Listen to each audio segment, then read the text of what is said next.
Assalamualaikum warahmatullahi wabarakatuh. Perkenalkan, nama saya Inaya Salsabila Faizah dari kelas A Indralaya, jurusan Ilmu Administrasi Publik.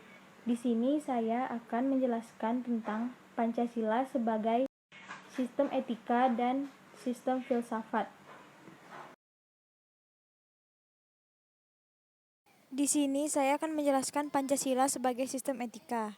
Yang pertama yaitu pengertian etika, yang kedua yaitu aliran etika, dan yang ketiga yaitu etika Pancasila. Pengertian etika. Istilah etika berasal dari bahasa Yunani yaitu ethos yang artinya tempat tinggal yang biasa, padang rumput, kandang, kebiasaan, adat, watak, perasaan, sikap, dan cara berpikir. Secara etimologis, etika berarti ilmu tentang segala sesuatu yang biasa dilakukan atau tentang adat kebiasaan. Dalam arti ini, etika berkaitan dengan kebiasaan hidup yang baik, tata cara hidup yang baik pada diri seseorang maupun masyarakat. Kebiasaan hidup yang baik itu dianut dan diwariskan dari satu generasi ke generasi yang lain. Dalam artian ini, etika sama maknanya dengan moral. Etika dalam arti yang luas yaitu ilmu yang membahas tentang kriteria baik dan buruk. Etika pada umumnya dimengerti sebagai pemikiran filosofis mengenai segala sesuatu yang dianggap baik atau buruk dalam perilaku manusia.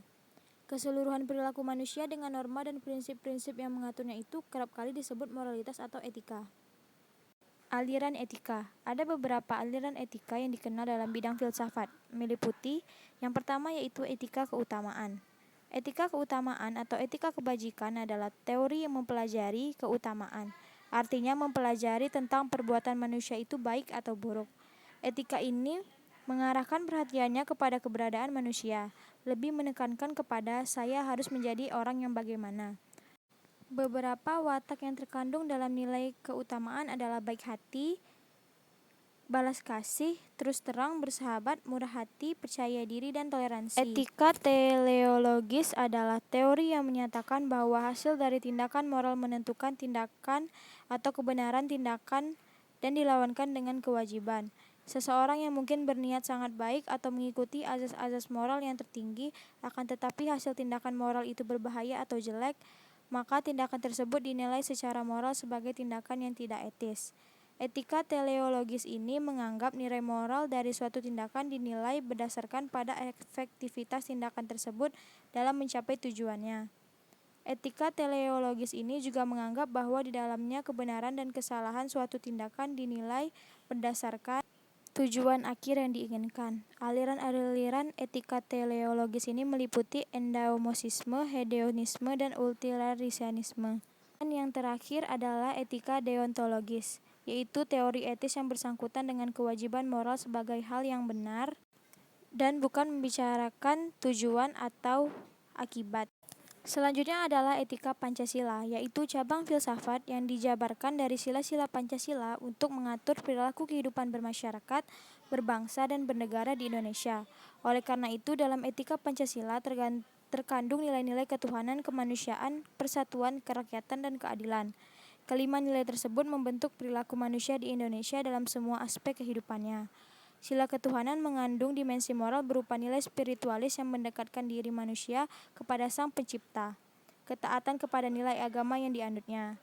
Sila kemanusiaan mengandung dimensi humanis, yaitu menjadikan manusia menjadi manusiawi, yaitu upaya meningkatkan kualitas kemanusiaan dalam pergaulan antara sesama. Dan yang ketiga yaitu sila persatuan mengandung dimensi nilai solidaritas, rasa kebersamaan, cinta tanah air. Yang keempat yaitu sila kerakyatan, mengandung dimensi berupa sikap menghargai orang lain, mau mendengar pendapat orang lain, tidak memaksakan kehendak pada orang lain. Sila keadilan mengandung dimensi nilai, mau peduli atas nasib orang lain, kesediaan membantu kesulitan orang lain. Etika Pancasila ini lebih dekat pada pengertian etika keutamaan atau etika kebajikan. Pancasila sebagai ilmu filsafat.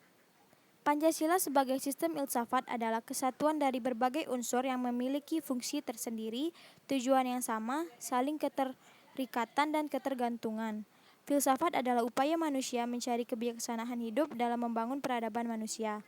Pancasila adalah ideologi dasar dalam kehidupan bernegara Indonesia. Pancasila dalam filsafat digunakan sebagai objek dan subjek. Objek untuk dicari landasan filosofinya dan subjek untuk mengkritisi aliran filsafat yang berkembang. Maka dari itu Pancasila harus menjadi orientasi pelaksanaan sistem politik dan pembangunan nasional. Baiklah, sekian penjelasan saya mengenai Pancasila sebagai sistem etika dan sistem filsafat. Terima kasih.